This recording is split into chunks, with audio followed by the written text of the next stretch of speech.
Hey everybody, Boris Schlossberg. Welcome to the weekly technicals for the Kiwi complex for September 11th to September 15th of 2017. And a very quiet trade, although we are seeing, I think, an interesting, actually bullish signal on the Kiwi here. We're basically creating a higher low against what is already a nice W bottom at the 72. 72 seems to have really held. This, of course, is as much a testament to yield trade than anything else.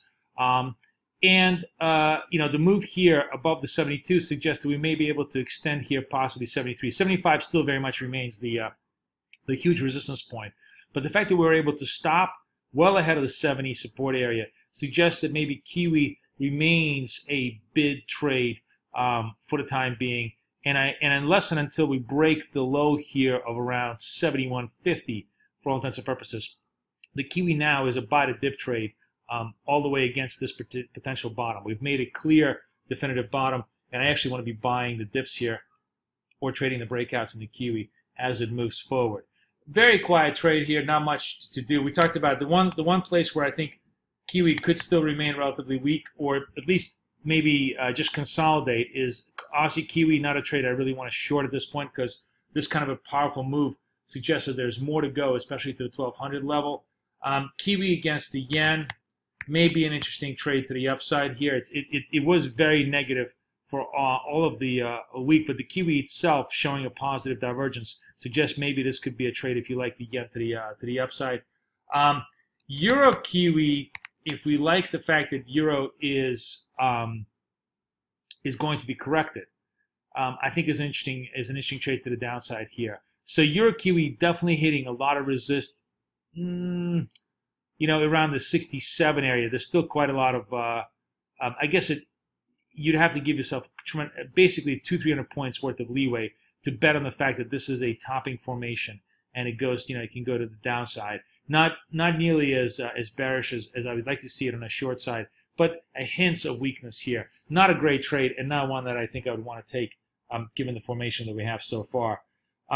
Kiwi CAD as a trade looks better, and this is yet another example. This, as I talked to you about, that Aussie CAD looked like a really good turn trade. As a matter of fact, if you look at this particular trade, I really have to like this probably the most. Now, this is a very low volatility trade. This trade can move.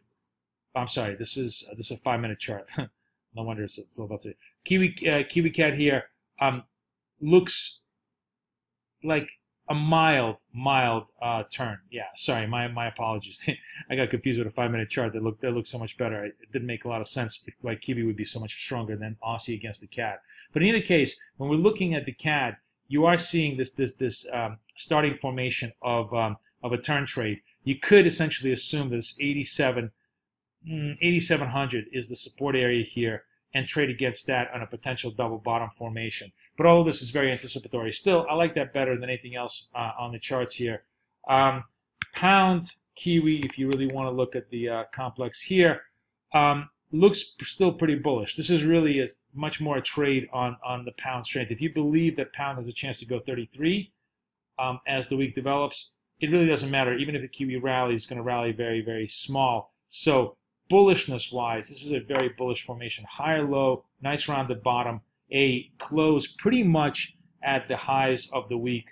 You got to like this trade to the upside, although it's very, very volatile. I mean, you got to give yourself 200-300 points of stop just to be able to hold this trade. But overall, probably one of the better formations if you want to trade more exotic crosses into the week. Wish you guys the best luck, the best of trading. Boris Schlossberg, over and out.